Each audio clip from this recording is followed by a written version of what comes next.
Oi pessoal, sejam bem-vindos a mais um vídeo do Plantão Geek. Eu sou a Miss Walker e hoje eu vim aqui trazer um vídeo sobre o novo fenômeno da Netflix, né? A nova série aí que tá na boca do povo, tá todo mundo comentando. Round 6, ou então conhecida também como Squid Game, Jogo da Lula. Que eu já quero abrir um parênteses aqui, eu não entendi por que traduziram pra Round 6, sendo que todos os outros países do mundo tá chamando de Squid Game. Eu não entendi, mas tudo bem, a gente segue. Eu queria deixar avisado que eu vou fazer uma análise aqui sobre Round 6 sem spoiler. Em nenhum momento nesse vídeo vai ter spoiler, então aqui é pra você que assistiu e também não assistiu Round 6. Vai que você precisa de uma motivação pra assistir essa série, que eu já adianto pra você, eu gostei muito dessa série. Não achei superestimada, não achei subestimada e nem equilibrada. Eu achei uma série ótima, viu? De verdade. Mas antes de eu começar a falar aqui, não se esquece de se inscrever no canal e deixar um like, porque isso me ajuda muito. Compartilhe esse vídeo pra todo mundo que você conhece que gosta, né, aqui de séries coreanas, talvez, né? Eu posso atrair uma galera aí que curte bastante um dorama, um K-drama, né, que são coisas diferentes. Não se esquece de não sair desse vídeo sem deixar o like, tá bom? Você não pode esquecer de deixar o like aqui no vídeo. E também não esquece de verificar se você é inscrito no canal e se você tem aquela notificação, sabe? O sininho ativo. O YouTube às vezes não entrega uns vídeos aí do Plantão Geek, então verifica se o sininho tá ativo. Caso não estiver, ativa ele pra você não perder nenhuma novidade. Squid Game é uma nova série sul-coreana da Netflix, então assim, não estamos falando de produção americana, europeia, canadense, não, estamos falando de produção asiática. E pra quem não faz a menor ideia sobre o que Squid Game ou Round 6 se trata, é uma série do gênero de terror, mas ela também possui um subgênero dentro do terror, que seria o famoso Death Game, que significa jogo mortal. E eu não tô falando da franquia Jogos Mortais, não. Eu tô falando literalmente que é uma série que se passa dentro de um jogo estipulado ali no universo de Round 6, que os personagens, eles acabam encontrando vários eventos que podem matar eles ao decorrer de um jogo. Jogos Mortais, que é a franquia lá, fala sobre isso porque também é um Death Game. Mas basicamente Round 6 fala sobre uma série em que você tem várias pessoas extremamente endividadas e elas topam participar de um jogo mortal, né? É por isso aí. Pra poder ganhar uma bolada de dinheiro e pagar suas dívidas, viver uma nova vida, enfim. Ou seja, se você perde no jogo, você morre. É por isso que é uma série de terror. Ela é um terror gore também, que é aquela coisa da violência explícita, tá? Então tem sangue, tem, assim, imagens fortes na série. Então se você é muito sensível com sangue, esse tipo de coisa, assista com cuidado ou então veja o que você consegue assistir ou não, tá bom? Mas assim, o porquê que essa série tá chamando tanta atenção? Eu queria já começar dizendo pra você que essa é a primeira série da Netflix, tipo, da Netflix inteira. Pensa em todas as séries que estão aí na Netflix, até a sua favorita. Essa série passou todas as outras séries da Netflix no sentido de gente assistindo. Ela ficou em primeiro lugar em 83 países simultâneos e isso jamais aconteceu com nenhuma outra série da Netflix.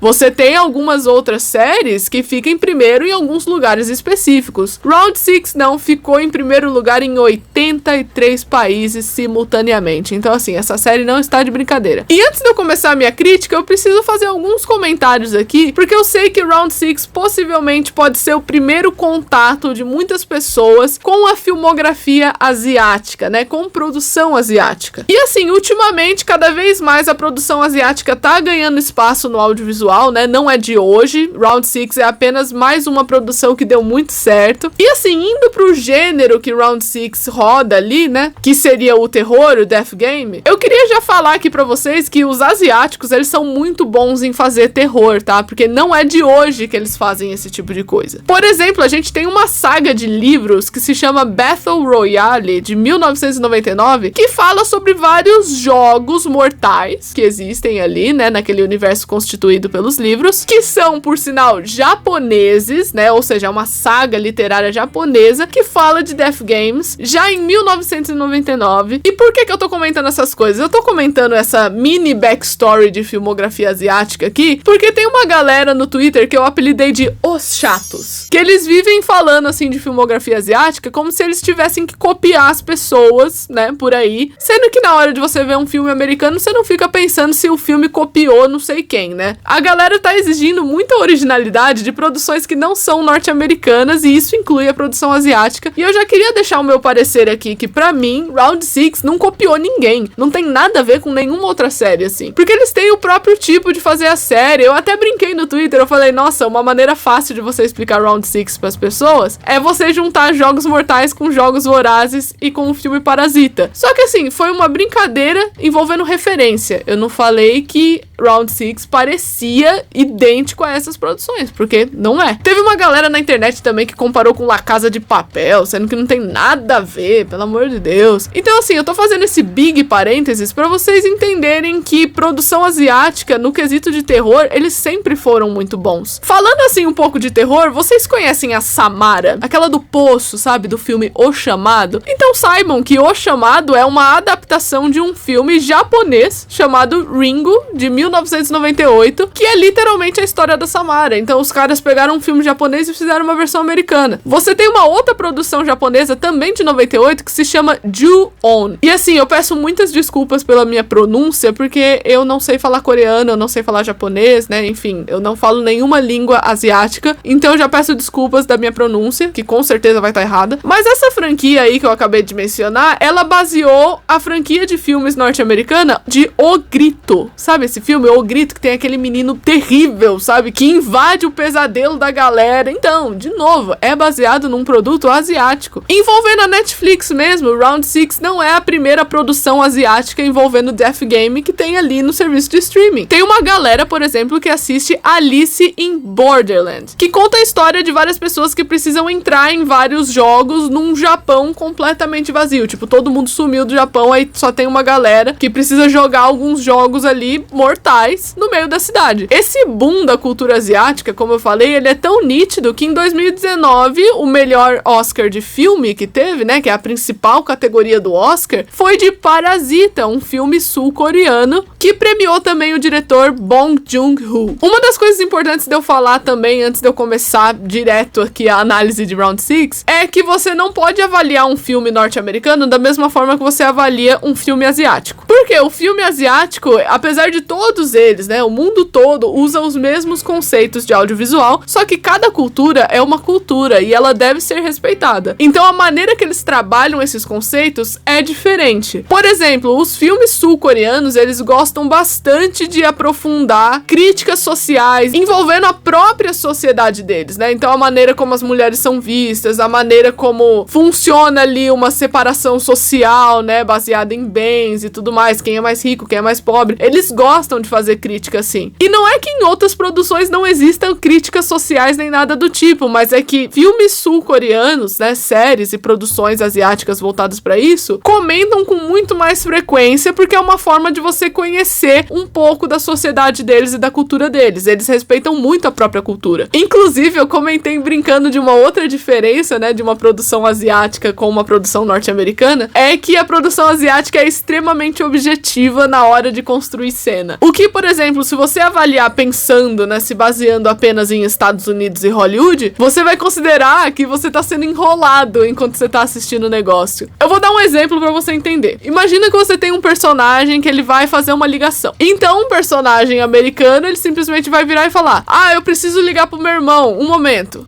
Alô, da rádio?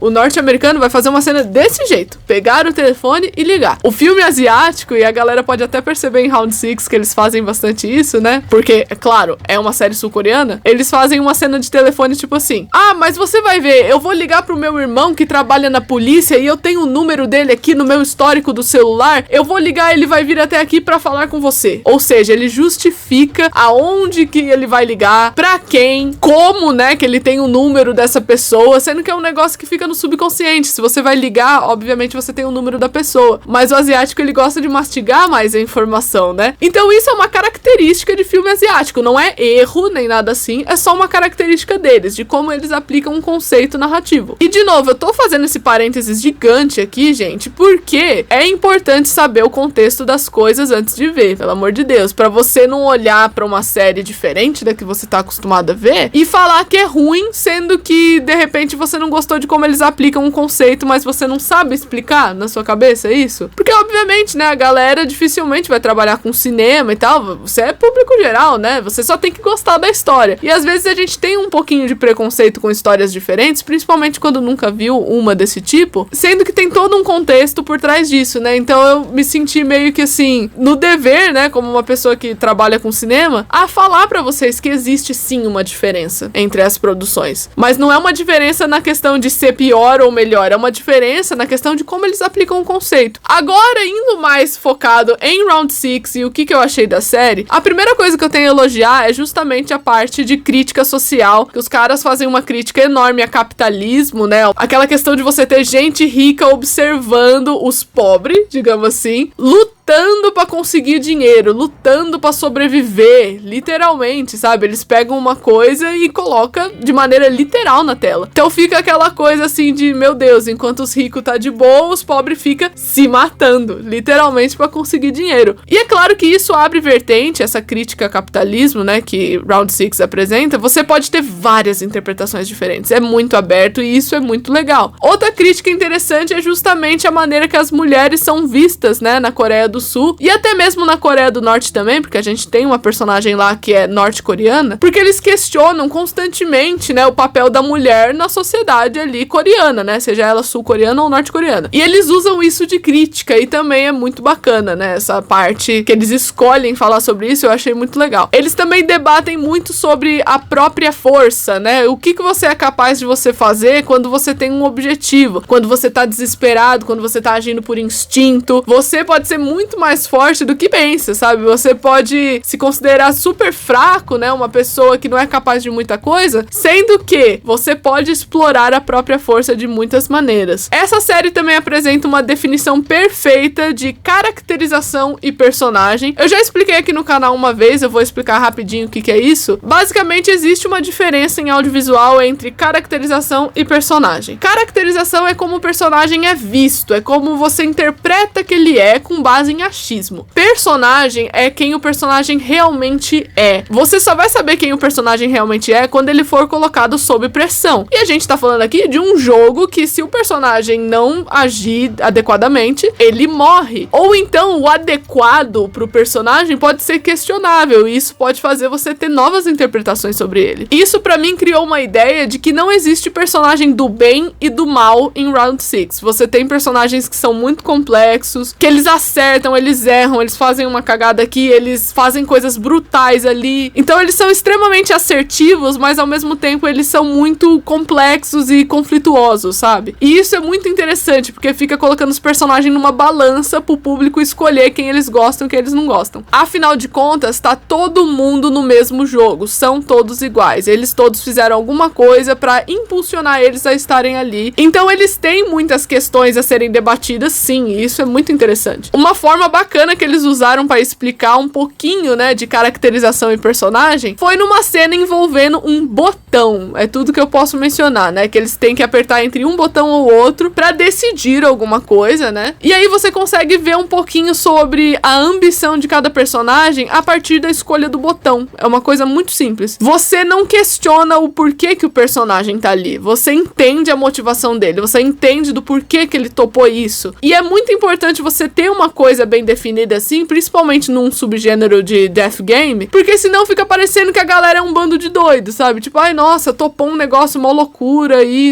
eu não entendi porquê, eu nunca toparia um negócio desse. Você não chega a pensar isso em Round 6, porque eles focam tanto no interno do personagem, o porquê que ele tá ali e porquê que ele tá tão desesperado por aquilo, que você compreende o porquê que ele tomou aquela decisão. Você não questiona em nenhum momento se o jogo é realista o suficiente ou se a motivação dele é realista o suficiente. E isso pra mim foi um dos pontos mais altos que eu tava muito preocupada quando eu comecei a assistir Round 6, que eu falei, eu quero ver se eles vão fazer uma motivação decente. E realmente, na minha opinião, eles fizeram sim. Outra coisa que foi muito bem aplicada é o chamado de subversão de cena. Porque assim, gente, cada cena, cada sequência em audiovisual, ela não pode começar e terminar da mesma forma. Se você começou de uma forma, você tem que terminar ela totalmente oposto ao que você começou, ou então pior. Então, por exemplo, se a galera tá tá totalmente, assim, a fim de sair do jogo, não quero mais jogar isso aqui, até o final da cena, você tem que fazer com que os personagens queiram jogar de novo. Isso é um exemplo bem básico, mas eles fazem isso em todos os episódios de Round 6, em momentos específicos, em momentos-chave. E, de novo, isso foi uma coisa super legal, super bem aplicada, que tem série, por exemplo, que escolhe fazer subversão de cena de 4 em 4 episódios, sabe? Demora pra fazer, e o ideal, entre aspas, né, uma coisa que é vista como mais completinha, mais fechadinha, é você fazer uma subversão a cada sequência, ou a cada cena, nem que ela seja pequenininha. E Round 6 faz muito isso, eles subvertem o tempo todo, o que é muito bacana. Mas com certeza, pra mim, um outro ponto alto é a fotografia e a maneira que ela é aplicada, porque assim, Round 6, os jogos têm a ver com a infância. Então, na fotografia, eles escolheram aplicar uma psicologia reversa. Vocês lembram quando vocês veem algumas análises minhas aqui? A galera que vê análise de Stranger Things deve estar mais familiarizada. Eu gosto muito de avaliar a cinematografia, a direção de fotografia, de uma série, de um filme, etc. E a paleta de cor tem muita influência na hora que você vai avaliar alguma coisa assim. Significa muitas coisas, né? Até coisas que as pessoas não imaginam. Então, quando você usa cores primárias, assim, sabe? Um azul, um amarelo, um rosa, que não é bem uma cor primária, mas é uma cor associada muito à infantilidade, né? Tem aquele negócio azul e rosa pra menino, pra menina, que é um conceito ridículo, né? A gente sabe, mas enfim, vocês entenderam? Você usar cores basiquinhas, assim, pra remeter a terror é uma coisa muito macabra. É a mesma lógica que filmes norte-americanos usam, por exemplo, pra transformar uma boneca, ou então um boneco, em uma coisa assustadora. Por que as pessoas têm medo de boneco? Porque eles transformam isso numa psicologia reversa pra você ter medo de algo que supostamente deve ser inocente. Em Round 6, eles fazem a mesma coisa. Eles usam cores muito básicas que remetem à infância, ou seja, a algo inocente, e transformam em algo macabro. Então você assiste uma cena com essas cores e você fica incomodado, porque você sabe que não é inocente. A trilha sonora também contribui muito, é uma trilha simples, não tem tantos instrumentos. De novo, uma coisa que remete à infância. Então, constantemente, assim, no universo desse Round 6, eles pegam essas coisas vistas como inocente, vistas como associações à infância, e transformam em algo macabro. Isso sem necessariamente usar da própria história, né? Dessa história de você fazer os jogadores jogarem jogos da infância. Você não precisa fazer eles participarem de algo assim, sendo que na própria fotografia você já vê. Você já fica incomodado só de assistir. Outra coisa é que eles utilizaram de muitas luzes e efeitos manuais. Não é uma coisa VFX. Eles utilizaram pouquíssimos efeitos especiais, tipo, no máximo uma tela azul, uma tela verde. Mas as coisas práticas, assim, que os atores tiveram que fazer, foram práticas mesmo. Foi manual. Na fotografia também você tem match cuts incríveis. Inclusive, eu quero abrir um destaque aqui para um match cut que aconteceu no segundo episódio, que vai estar passando aí na tela. Não tem nada demais nessa cena, por isso que eu selecionei. Eu acho incrível a forma como eles todos se complementam, né? Afinal, é isso que é um match cut. Você tem cenas que complementam umas às outras, passadas em lugares diferentes. E eles fazem isso o tempo todo. Eles usam muito match cut e eu amo esse recurso, então, obviamente, eu acabo gostando. Os vilões dessa série, né? Os antagonistas, eu acho que eles são muito bem trabalhados também. Teve uma galera que tentou comparar o vilão lá, aquele cara todo bad boy do Round 6, com o Arthurito. Eu achei uma comparação ridícula, gente, porque o Arthurito é inútil. Sabe o Arthurito de La Casa de Papel? Ele é inútil. Esse cara aí, o vilãozinho lá do Round 6, o bad boy, ele pelo menos ele faz alguma coisa. Ele realmente tem habilidade com algumas coisas, o que deixa ele mais interessante. O que deixa ele como uma pessoa que, assim, ele não tá lá por sorte. Ele realmente conseguiu e esteve disposto a fazer coisas pra levar ele até ali, sabe? Então eu acho isso muito interessante também. Aliás, essa coisa de definir bem os personagens é algo que funciona muito em Round 6. É por isso que você é apegado a tantos deles. É por isso que as pessoas sofrem com os personagens de Round 6. Porque você acaba ficando apegado graças àquela coisa que eu mencionei de caracterização e personagem. E a última coisa que eu tenho a comentar, que na verdade é um defeito e uma qualidade ao mesmo tempo, é que assim, enquanto Round 6 pareceu extremamente atento em alguns detalhes, como por exemplo, exemplificar quais jogos seriam jogados nas paredes dos cenários, né? Tava lá o tempo todo, a galera que não vê, ou então eles focam muito pouco nisso, é uma coisa que vira detalhe mesmo, sabe? E é bacana isso. Eles também parecem um pouco desatentos a detalhes também, né? E calma, que eu sei que você pode ter ficado um pouco confuso aí, mas é que assim, essa série possui alguns erros de continuidade, sabe? Uma cena começa de um jeito, aí vai pra cena seguinte o personagem não tá com os mesmos acessórios, ou então tá faltando alguma coisa, ou ignoraram algum detalhe, sabe? Você tem algumas coisinhas assim que não são tão bruscas, né? Não é uma coisa, oh meu Deus, esse erro zoou a produção. Não é uma coisa brusca, só que é algo nítido, é algo que dá pra ver, é incômodo em alguns momentos, mas por exemplo, não é nada que tenha me feito pensar que a série é ruim ou que não valeria a pena assistir, não. É só um erro que a série cometeu mesmo. Tem muitos erros de continuidade, erro de verossimilidade também. E eu achei isso muito curioso porque eles estavam muito atentos a detalhe, em cenário e coisas assim. A produção dessa série, gente, como eu falei, eles estavam muito manuais. Eles investiram muito na série. Então, por exemplo, você realmente colocou 456 figurantes no mesmo cenário. Isso é difícil fazer, gente. E eles colocaram, sabe, um monte de cama. Pensa, você fechar uma sala com mais de 450 camas e gravar isso. Quantas pessoas tinha nesse set, sabe? Eles fizeram uma cena também, elogiando aqui de novo a fotografia, que eu achei incrível, que é um vidro explodindo em slow motion e você vê o vidro cortando assim o rosto dos personagens bem em slow pra depois ser acelerado. Imagina o trabalho pra fazer essa cena, gente. Então, olha, fotografia definitivamente foi um ponto alto pra mim, com certeza. Essa série pra mim tem nota 9. Eu gostei muito dessa série, de verdade, assim, me diverti muito, me entreti muito. Fiz a minha mãe assistir comigo, inclusive, ficou eu e ela viciadona assistindo Round 6. Inclusive, já fica a dica aqui pra quem não assistiu Round 6, mas eu tenho um tipo de bordão quando eu vou falar sobre o que acontece com alguns personagens de série, que se você aplicar esse bordão em Round 6, você vai descobrir que é a mais pura verdade, tá? Eu não tirei aquele bordão do nada.